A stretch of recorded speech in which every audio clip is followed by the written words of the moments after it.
All right, YouTube, how you doing? Welcome back to the channel. Welcome back indeed. We're finally back from vacationing in Mexico, back to doing the full game slate breakdown. So very, very excited to do that. We'll see how I do because we've been doing the shorter videos for the last week or so. We'll see if I can make it through a long video here, but welcome back, guys. It is Sunday, April 28th. What we do here is we go through each and every game on today's MLB slate. I'm going to give you my lean on the side. I'll give you my lean on the total. We'll talk about any other plays that we like within the game as well, like player props. But as always, make sure you keep an eye on the pinned comment. That is where all of my final plays will live. If you do want to go ahead and fade what I'm actually rolling with, check out that pinned comment. I update it throughout the day. Those plays are always locked in by game time. Yeah, in terms of a recap, we didn't do a video yesterday because we were traveling all day and I am struggling right now. That's why I'm saying we just recorded our NBA video and now we have a long MLB video. We'll see how we do, but no recap from yesterday because we had no plays. But I do want to bring back the Daily Dinger. If you guys don't know what the Daily Dinger is, just use hashtag Daily Dinger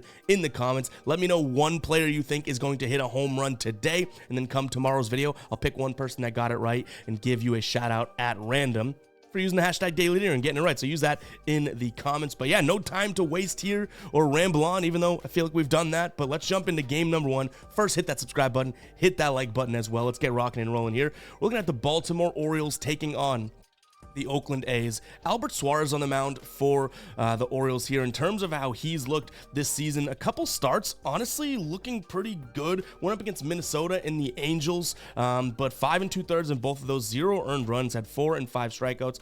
Now going up against Paul Blackburn, who I will give a lot of credit to. The guy has been pitching well to start the year here. Not necessarily something that I would always brag about because it's like, well, he's not going to get the run support. He's not like a pitcher that I feel like you can back, especially in a spot like this where it's like, hey, he's been so good that like he's a back Blackburn all the time, because he still has the Oakland A's offense contributing to him. But on the season, he has a 2.03 ERA, a .97 whip. In terms of a FIP at 2.85, an expected FIP pretty good too at 3.58.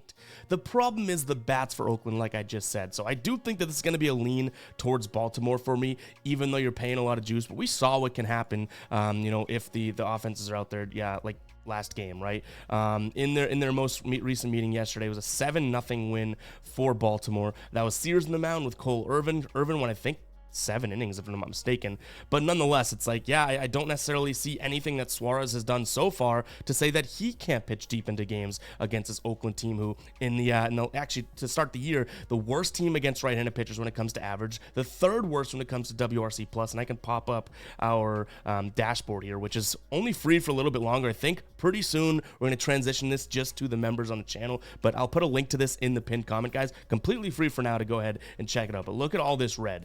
30th when it comes to average, 28th when it comes to WRC plus, striking out the second most. They're not walking a lot because they're not, getting hits and striking out plenty. On base and OPS, both second worst, slugging second worst. Like, this is just a kill shot to me in terms of where we could see this going. So I'm going to lean towards Baltimore. I don't like the over either. I'm probably going to lean towards the under just because of the fact that I don't know if Oakland necessarily contributes offensively. So maybe the way we could play this is potentially taking a peek at Baltimore's team total if you wanted to, but overall this is probably just a money line Baltimore play for me. But minus 178, not exactly the best price over on FanDuel there, but nonetheless, Baltimore on the money line and a potential lean towards the under. And I think you might get some value on the Baltimore team total offensive over because Blackburn's been a stud so far this year. But no player props in this spot that I'm really loving.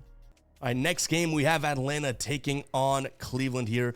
Bryce Elder on the mound for Atlanta. Has looked pretty good so far, but with one start, he had pitched 6 2/3, albeit against Miami, okay? 6 2/3 here, 0 earned runs. He did let up 8 hits, which I didn't even see researching this earlier, so maybe it's not all that great. 4 Ks. In terms of what he's looking at for a whip 1.2 and a FIP of 2.4. Going up against Ben Lively, who has also looked very good, but it's kind of got that like caveat of, hey, you face the same team twice, and it was the Red Sox, and I'm a Red Sox fan, and it's like you never really know exactly what you're going to get. They just scored 1,000,000 runs yesterday, and then they'll probably follow it up today with like a 2-run game, you know what I mean? So I don't want to put too much stock into what he's done either, to be completely honest here. So it's kind of tough to look at this from a pitching perspective and say who has the edge, but there's a clear-cut offensive edge. Atlanta this year against right-handed pitchers, number 1 in average at 282, second in WRC plus, first in on-base percentage, second in OPS, third in slugging, third in ISO, second in slugging. And Ben Lively's going to throw a lot of fastballs, a lot of sinkers, and a lot of sliders here. Atlanta, in terms of runs above average against fastballs, 5th best. In terms of runs above average against sinkers, 5th best. In terms of batting sliders here, 10th. And even if they do get to his 4th pitch, which he only throws about 10% of the time, the changeup, 3rd best in the league in terms of RAA per 100 pitches seen. So I just don't think that this is a good spot overall for Cleveland. I would consider Atlanta here maybe on the 2 ways to look at this. I would consider Atlanta for plus money. I don't really hate them on the first 3 money line. I know it's kind of weird, but like I could see Ben Lively being like, yeah, I pitched really well against the Red Sox. Now I'm facing Atlanta. And then also not necessarily too shy about potentially looking at them for the first half money line here, which in terms of odds that we'd be getting for that, it's not all that amazing. But you can get them for, minus 165, which a little bit better than the minus 168 we see here. If you wanted to go first half run line, then we could be talking because you're looking at, minus 115, minus 120-ish for that. But I could also see this being like a 1-1 game after 5 or something like that. So again, the only reason I'd consider the first 3 money line is because if you get off to the races, say they get to Ben Lively early, like there's only 3 innings for Cleveland, who isn't the best offense, to kind of come back and combat you. So that's probably where I would look there. In terms of a total overall, I'm going to lean towards the over. I don't necessarily love the Cleveland bats, but I'm also kind of curious to fade these pitchers and say, hey, like, you really haven't seen much competition as of late. Show me what you got. So yeah, that's where we'll lean in terms of player props in this spot. Like I said, I would be interested in kind of taking a peek at Lively and saying, how can we kind of cut him up? But to be honest, his outs is at 15.5. I think that's a little bit too low. His strikeouts at 4.5, like also a little bit too low. He had 7 Ks in both his starts. So I could be too like Lively focused here, right? So I'm probably sticking away from those, but it was my initial sort of angle, if that makes sense. All right, Toronto taking on the Dodgers here. Kevin Gausman on the mound for Toronto, and I almost chuckle when I say that name because Gausman was literally like one of my favorite pitchers to back last year, and he's not off to the best start, but his last couple starts have looked better, so I think that's totally worth noting. His first couple games, 5 earned runs, 6 earned runs. Last couple, 1 earned run and 0 earned runs. So there could be a little credence to the fact that he is looking better, and his stats get killed by the fact that his first start of the year was against the Yankees, which is kind of explainable in itself, right? Or no, was that his second? It might have been his first or second start of the year where he had like 10 earned runs in 1 inning. Like, I'm exaggerating, but it was that bad. So I have to look at this from a lens of like, okay, some of his stats are going to be skewed. That's just how it is until he gets more starts under his belt. Going up against Michael Grove here, who on the season also hasn't looked, tremendous. He's got a 6 flat ERA. The whip is at 1.33, but the FIP is at 2.74. Due for some regression though, with an expected FIP of 3.85. So I think the pitching could be somewhat even here in terms of what we're seeing. And Michael Grove throws like 50% sliders. That's a pitch that, the Rays just don't really hit very well. So all of a sudden it's like, yeah, maybe LA has a slight pitching edge, whereas Gausman's going to throw fastball. The Dodgers, they have a good lineup, but he's going to throw a lot of splitters as well and sliders. The Dodgers actually hitting sliders and sinkers and splitters super well. First in splitters, first in sliders, and then sixth in splitters, or excuse me, first in sinker, first in slider, sixth in splitters from terms of runs above average per 100 here. So I do think that this is starting to turn into a spot where it's like, okay, maybe there's a little bit of an edge, not because of the player, but because of how the bats face that pitcher. So I'm going to lean towards the Dodgers here. For minus 102 odds, backing an offense like that seems like it could be kind of like a good spot here, and you're kind of fading Gausman, which again, he's getting better, but I'm not necessarily ready to go through and run with it. My concern here is that, actually, first off, I should say that Michael Grove is listed here. I don't know if he's actually the starter. I've seen a couple other sites say that, he's might not even be coming out to pitch, so we shall see. He's going to give you, obviously, if he does, he could be the opener too, so worth considering. But the reason I mention his name is because if he does open, I like the under in the first inning here, going with a Nerfy. This is a spot in which I think both pitchers one time through the lineup should look fairly well, fairly good, I should say. And for even odds, it's like, yeah, we're getting a little plus money. I know it's kind of crazy to fade Mookie, Freeman. Like, I get that on the LA side of things, but at the same time, that's why we're getting the odds. So give me the Nerfy as well as leaning towards the Dodgers. And then in terms of the full total in this game, over ever so slightly. Like, I know I kind of gassed up the pitchers and all that, but like when it comes to these two pitchers, I need to see a little bit more before I back them. So I'll lean towards the over as well. All right, this isn't the best, series or even in game matchup today, but I will say Miami taking on Washington. This could be a final play because I think it could be worth kind of throwing a flyer out there. Right now, Miami heavily favored, -144, which I don't know if I totally agree with. It makes me want to potentially lean towards Washington now. +122 are the best odds right now over on FanDuel. I wish we were getting a better line than that, of course, because again, like +122 for a spot in which Washington has owned this series. I wish it was a little bit better, but because they've been crushing, it's almost like, yeah, well, we're not going to give you crazy odds, right? They win 3-1, then they win 11-4 yesterday.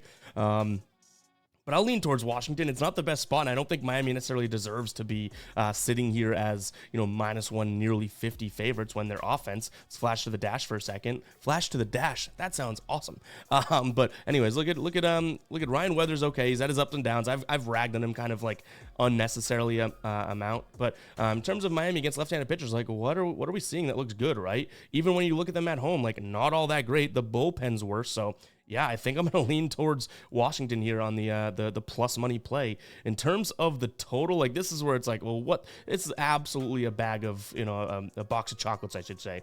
I'm going to lean towards the under because, yes, I think Washington could win, but neither one of these offenses is all that great. And Washington just scored 11 runs, right? So I don't necessarily think that they have that in the bag anymore. And, I know this has been a pretty light player prop video so far. I still don't have any player props that I'm loving in this spot.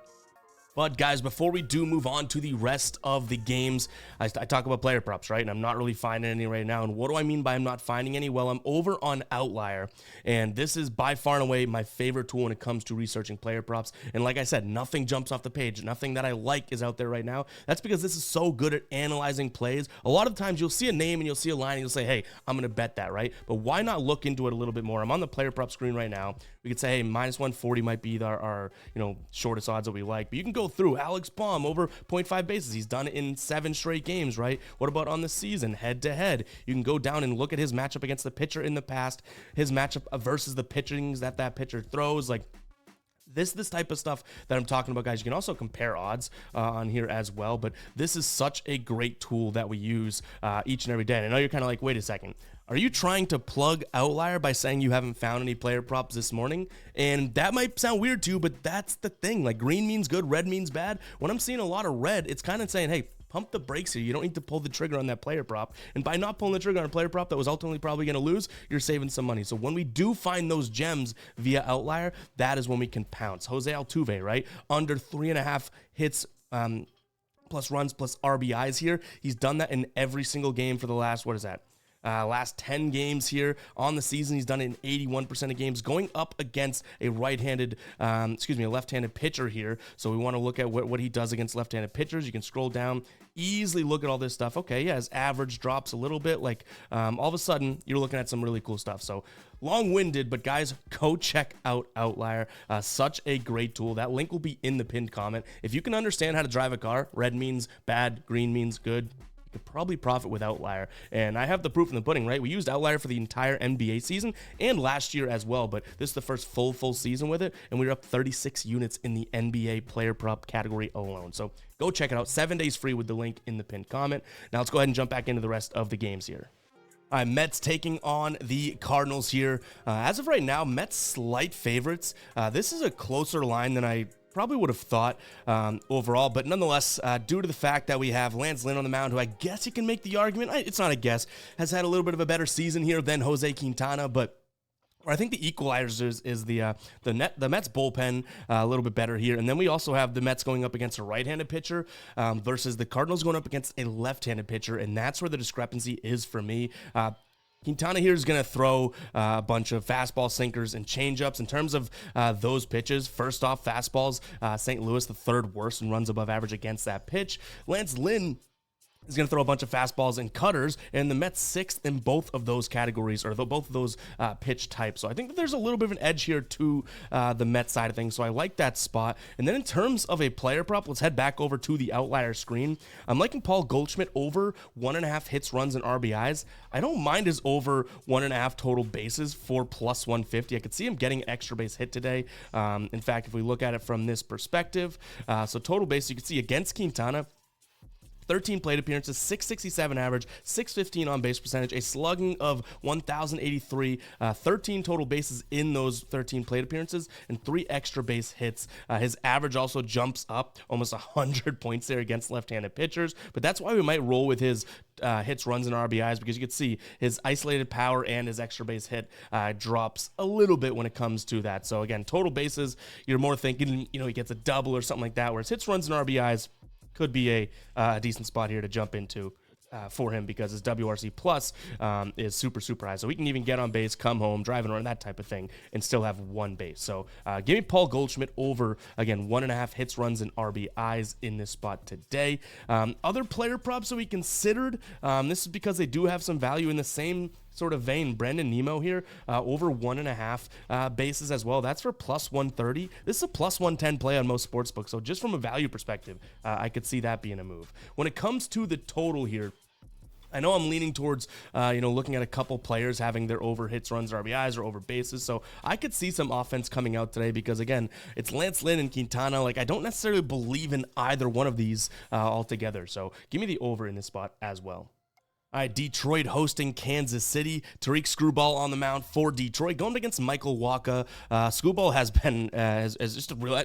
He's a guy that I didn't necessarily love at first, and honestly, at the end of last year and then the beginning of this year so far, I'm starting to really, really like. I think my main play in this spot, though, may be taking a peek at the under 7.5. It's not necessarily to back Wacha, but it is kind of backing Screwball here. I don't know if I like the minus 150 and beyond odds for backing the Tigers here, but that's also probably where I'm going to lean. And again, this is almost totally pitching backed, both bullpen and starter, because the Detroit offense isn't very, very good. But KC has not been all that tremendous against left-handed pitchers. So their edge, where I would think they would have an edge offensively, kind of drops a little bit. So again, Detroit here, I might consider them first 5 to isolate it to Screwball as well. But overall, I don't know why. I mean, Tariq Screwball needs to learn how to throw a screwball, right? Or at least a screwball. But nonetheless, I do think that this is a spot in which Detroit kind of has this one. So I'm going to lean towards them. In terms of the total here, like I said, I like the under. And then from a player prop perspective as well, there's a couple that I like here. Looking at, Screwball's outs, I think that he has a good game today. Then pull up the other one that I have now that I'm drawing a mental blank. Screwball's strikeouts. When it comes to strikeouts from Kansas City, they've been really, really good against left-handed pitchers. That's like the only thing they've been really good at. So you're getting a decent line, decent value with his strikeouts today, because we know he can put guys away. I want to say his line has been at 6.5 or so. You can see where it is today. It's actually at 5.5 due to the fact that he's going up against Kansas City, which, yeah, 2 last times he's pitched against them, he didn't hit it, but I like the spot for him today. Again, look at this. Like, that's his last 10 starts on the year. Those are his starts, and the one that he didn't, he had 5. So to get a good line today, because, again, if we flash over to the dash, Kansas City, pretty good against lefty strikeouts. I think you're getting a really good line, but I think Screwball is, and you can kind of like take priority and take priority over the matchup in a sense. All right, guys, if you made it this far into the video before we get into the next game, go ahead and comment Rusty. I'm feeling the exhaustion. Not really, but, if you have been watching every day on vacation, we're putting out, 7 to 9 minute videos, and now we're already in here doubling that number up, nearly 19 minutes in. So comment 19 and comment Rusty. Hashtag Rusty in the comments, because this is something that we're not used to over the last week or so. But you know what? We're here for it, and we're locking it back in. But we got Chicago taking on Tampa Bay here in this spot. On the mound for Tampa Bay is going to be Littell going up against Eric Fedde. Fetty's had some good starts, had some bad. I think that this is going to come down to offense. I just don't know if I really like the odds here, minus 150 for Tampa Bay. So I'll lean Tampa Bay on the money line. I don't know if that makes its way into the final plays, because they really have just not been impressive at times. Like, for me to look at this game and the fact that I'm not like, yeah, Tampa Bay all the way kind of shows how they've been, right? And look at what's happened in this series so far. Game number 1, 9-4 win for Chicago. Game number 2, 8-7 win for Chicago. The one thing we could say is, okay, Lytle going up against Fetty, maybe there's a spot here in which Tampa Bay does at least walk away with a win. But even that being said, like they go and play right away tomorrow in Milwaukee. Like, it's not the best spot. I just don't necessarily see Tampa Bay getting swept. So I will lean Tampa Bay. I just don't know. If I can get this in the minus 140s, I think I'd like it, which, yeah, we're splitting hairs there. But for minus 150, I'm not loving it. So I'm going to have to see where this line or the best line that we can get overall, because I just don't see myself being able to pay minus 150 and beyond here. From a total perspective, it's at 8.5 as of right now. You'd like to think that Tampa Bay has the better offense, which they do, but they've clearly been a little bit dormant as of late. So I'm actually going to take the opposite approach and lean towards the under, assuming that Chicago's offense comes back down to earth, and we have maybe like a 4-3 win for Tampa Bay or something like that, in all honesty. So yeah, I think that's where I'm going to come out in this spot. Tampa Bay money line, maybe first 5, because we know that pitching can be, or that bullpen can be kind of so we'll see where we come out there. But keep an eye on the pinned comment. Still on the fence there, not because of the game, but because of the odds. Do you know what I mean? All right, next up, Milwaukee taking on the Yanks. So far in this series, we've seen a split. Game number 1, Milwaukee wins 7-6. Game number 2, Yankees win 15-3. On the mound today is going to be Marcus Stroman going up against Tobias Myers, who only has 1 start on the season. Still decent with a 1.8 ERA, 1 whip. The FIP, though, at 4.7. This is probably a Yankee spot, and the odds makers are clearly showing you that with where the lines are right now, because Milwaukee hits righties really, really well, but Stroman has been so hard to peg, at least personally for me. He'll have like the 3 strikeout game and then followed up with 9 strikeouts. Like, the dude obviously has the talent and ability to suppress any offense, but the consistency is where I've struggled to find it. But his 71 plate appearances against the current Milwaukee roster, strikeout rate of 28, average batting average against at 238, WOBA at 301. The expected batting average is a little bit higher at 259, but the slugging's at 490. So I do think that Marcus Stroman could have a decent day today. Not a crazy decent day, though. I still do consider taking a peek at both team totals on the over and the over as well, because if we want to cut this up anyway, the one fact is that both these offenses can look good. Milwaukee's obviously had some ups and downs. They're batting right-handed is really, really well. Are they necessarily bringing in runs? Kind of skewed by some of those, massive games they had in the beginning of the year, but I still trust both offenses. But one spot that I probably like more than anything would be Yankees first 5 team total over 2.5. That's for plus 110 on DraftKings. You can get it for plus money pretty much anywhere there. So yeah, both the bullpens. I like it's tough. Like, I like the bullpens. I like Stroman. Myers looked good in 1 start. Like, it's a little bit tough to say that the pitching lets us down here, but I think overall I just trust the offenses more than any of which has been aforementioned here. So give me the Yankees on the money line if I had to pick here, but I do like that first 5 team total for the Yankees, as well as a potential looking at them over for their team total altogether, but I like the plus money spot for the team total there. In terms of, I guess, well, I was going to say in terms of the real total, yes, I would also lean towards the over, but the bullpens are fairly good. So first 5 is probably where we're going to isolate this to, because we can isolate it to Tobias Myers. All right, Texas taking on Cincinnati here. It's going to be a spot in which, Cincinnati comes in as underdogs. They've split the series. Let me fact check that. Yeah, they split the series so far. Cincinnati won yesterday 8-4. Texas wins game number 1, 2-1.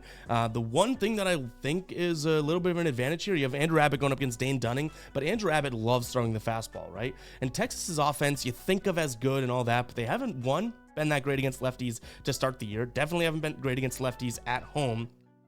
And then you look at them against fastballs, ranked 20th in terms of runs above average. So it's not really like an offensive spot for Texas. So for us to be able to look at this and say, hey, we can get plus 110 odds for Cincinnati, I don't necessarily mind it. Texas's bullpen isn't anything to write home about or anything like that. So I think I end up leaning towards Cincinnati here. My concern is Cincinnati's offense really worth backing, especially going up against a righty here, in which on the road against righties, 28th in average, 28th in WRC plus, K percentage 29th, on base percentage 28th, OPS 26, slugging 26. Like, really, really, really a tough spot to sit there and say, hey, like, this is what I want to do. This is how I want to back. So a little bit tough there, but In terms of potentially maybe a team total look where I can back Cincinnati without having to worry about them scoring is looking at Texas's first half team total, kind of just backing Andrew Abbott overall under 2.5. That could be a play that I look at. But yeah, I think I'll lean towards the under 9 overall, even though I don't love the bullpens. I just don't know if these offenses, like I think Texas's offense is getting a little bit too much of a good rap here. Like they've kind of struggled to score as well. And if these two teams just do what they've been doing so far to start the year, like we should be landing right around 8 runs overall. All right, San Fran taking on Pittsburgh. We got Jared Jones on the mound, who has surely made me a believer in him. Going up against Keaton Winn here. I think this is going to be a spot where I like Pittsburgh. My one concern is that the biggest pitch that Keaton Winn's going to throw is the splitter. He throws that 43% of the time. Pittsburgh, not necessarily the best offense against that when it comes to runs above average. And I wouldn't necessarily say they're the best offense against right-handed pitchers overall. So this truly is going to be a, hey, not up or shot up. We're backing Jared Jones here, who's going to throw a lot of heat, which San Francisco's kind of middle of the pack. He's going to throw a lot of sliders, which they don't hit very well. Even his last pitch, the changeup, San Francisco doesn't absolutely clobber. So I think this is a good spot to back him. He's got a 2.79 ERA on the season, a .83 whip, a FIP of 3.21, and an expected FIP here of 2.24. So even due for some progression, which is kind of crazy to think about. So yeah, I like the spot for them. I think you have some good value here, plus 100 odds as well. And honestly, like we haven't really seen any starts out of him here where you should be concerned overall, whereas Keaton Winn has had a couple starts, I guess it would be the San Diego, and then I forget who he pitched against before, where it was kind of like a little shaky there, aren't we? So yeah, give me Pittsburgh in this spot. When it comes to a player prop, I also don't mind taking a peek here at Brian Hayes over 1.5 hits, runs, and RBIs,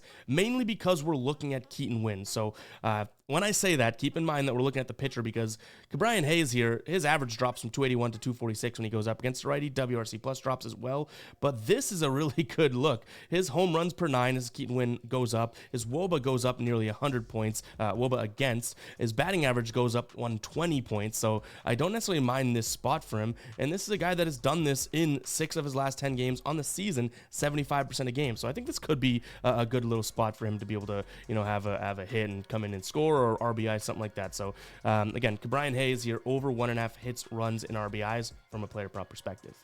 And then the totals I'd look at, I mean, maybe I'm getting too tunnel vision on Jared Jones here. So I would look at, San Francisco's team total under, as well as potentially a full game under, but full game under is probably my least favorite thing that we've talked about so far. All right, guys, we're about to jump into the final 5 games of the slate. The final 5 today is brought to you by Fade Me, the merch brand we have here on the channel. Coming May 10th, we have a new Gambler Collection drop. This is more of like a subtle but nice, really good material product, which all of our products are good material, but you can see it's got the little Gambler embroidered logo there for the tee. These are kind of oversized boxy tees with the dad hat as well. This has been such a highly requested one, but this is great because it's kind of subtle, right? That's what we're aiming at here for this drop. And then we have the oversized hoodie, which really great material. It comes in a few different colors, and we're working on getting another color source that's more of a I guess you'd say a tannish stone color. So should be really, really cool, guys. Go ahead and check it out. FadeMe.store. You can use code FINAL5, so FINAL number 5 to save today. You'll find something you like over there. Everyone's been saying, hey, look at the shirt you're rocking. I'm not wearing one today, but we do have the swoosh hat on. But go check it out if you want to support what we're doing here and pick up some nice merch. Head over to fademe.store. That link will be in the pinned comment. And again, code FINAL5, FINAL number 5, not written out. Number 5 will save you percentage off today, only today at checkout. So go check it out if you do want to support us. Some great stuff here. FadeMe.store. Go check it out. Let's jump into the final 5 games here of today's slate. Houston at Colorado. This one, the first thing I look at when I see this is the total at 16.5, which makes sense. I understand it. And we just saw, what was the last game? Like 12-3, something like that. So it was up there. And now you have Austin Gomber on the mound, who's absolutely tough to take an under. But you guys know me, and I'm a little psycho, and I like to fade the altitude. So I'm going to immediately lean towards the under 16.5 here. You have Valdez on the mound as well, who, though he's had some up and down spots this year, like he should be able to shut down this Colorado offense.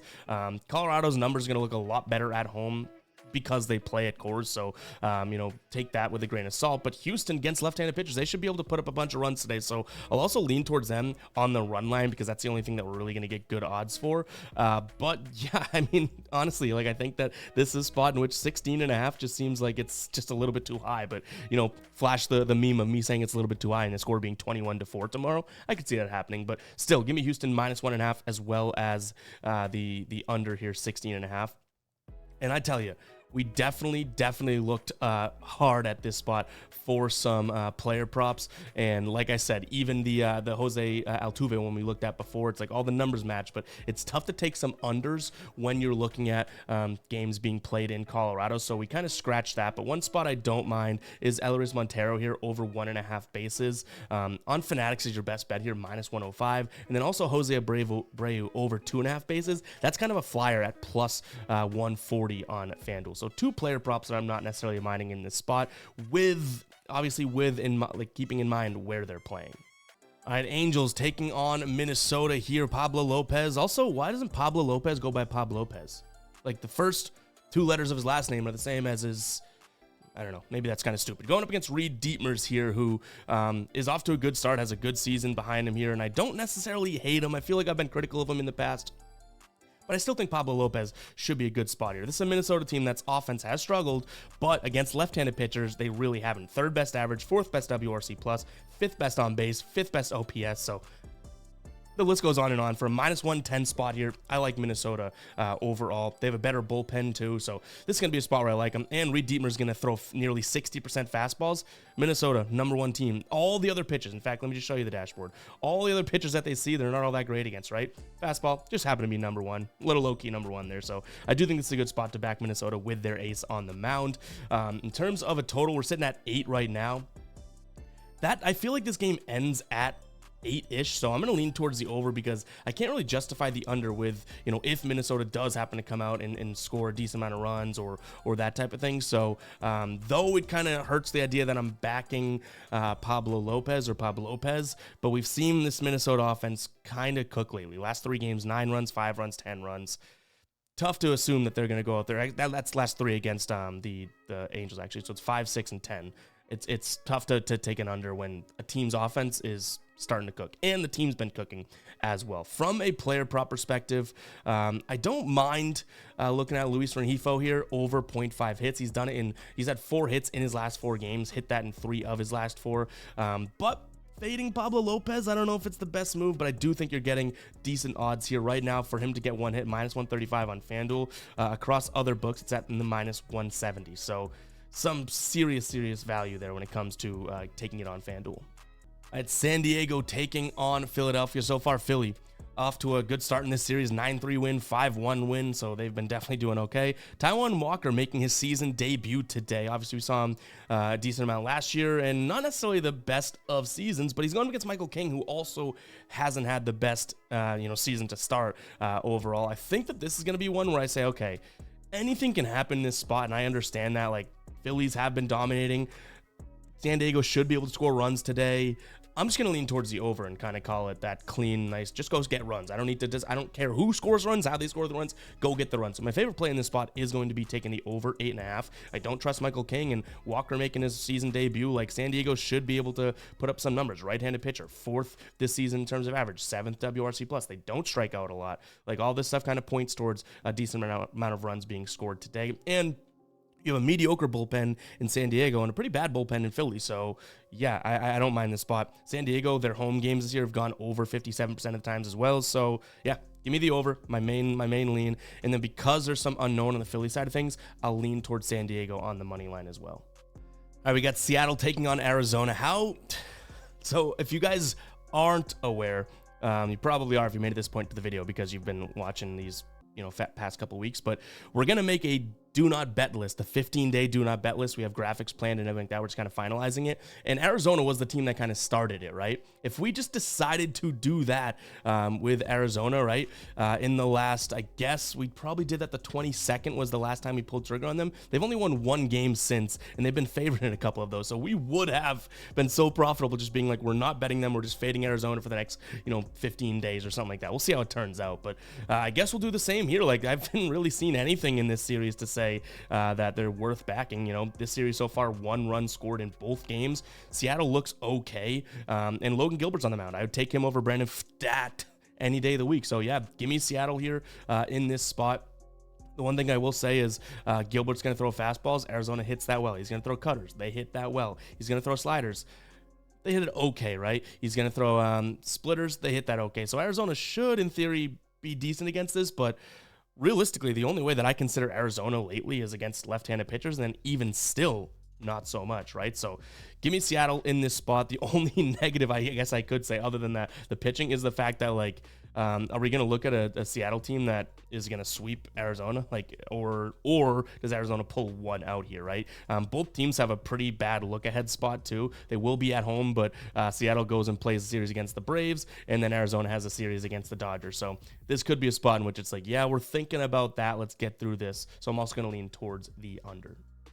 All right, Red Sox taking on the Cubs. Like I said, the Red Sox scoring 1,000,000 runs in their last game. Today we have Tanner Houck going up against Hayden Wesnecky. Wesnecky, I don't believe has any starts this season, right? But he's probably going to give us a couple innings to start the game. In terms of their primary pitcher, not exactly sure who is listed as of right now, or if he is going to go in there and give you, 3 innings or so, which wouldn't really qualify him as an opener, if that makes sense. But nonetheless, I do think Tanner Houck is having a really good year. 6.5 innings pitched, 6 2/3, when pitching here in terms of his average innings pitched. 1.65 ERA, a whip at 0.98, a FIP at 2.22, and you're like, you can't keep that up, right? Expected FIP here, 2.83. So I do think this is going to be a good spot. I just wonder if Chicago's offense, dormant yesterday, 17-0 loss.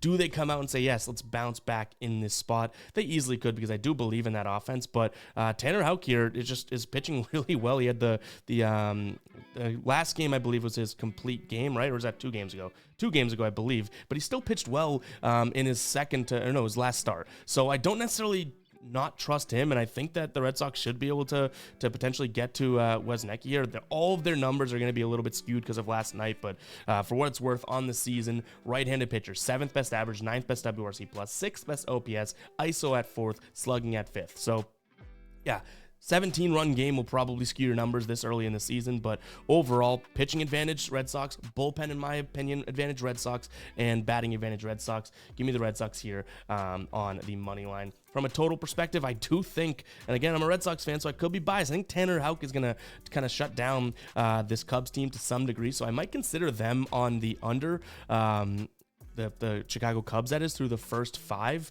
But again, if he doesn't, there's nothing that would tell me that this Red Sox team, if Houck isn't on, this game doesn't just absolutely explode offensively. So I'm going to lean towards the Chicago Cubs team total under through the first 5, but just know that if you feel me saying if Tanner Houck isn't on, this game probably soars over, kind of contradictory, but that's how I see it. Like, I'm putting a lot of weight onto Houck right here. So it is what it is. My favorite play there is probably going to be Red Sox money line, though. But guys, it's going to wrap for today's show. Hopefully you guys did enjoy. We kept it under 40 minutes. Kudos to us.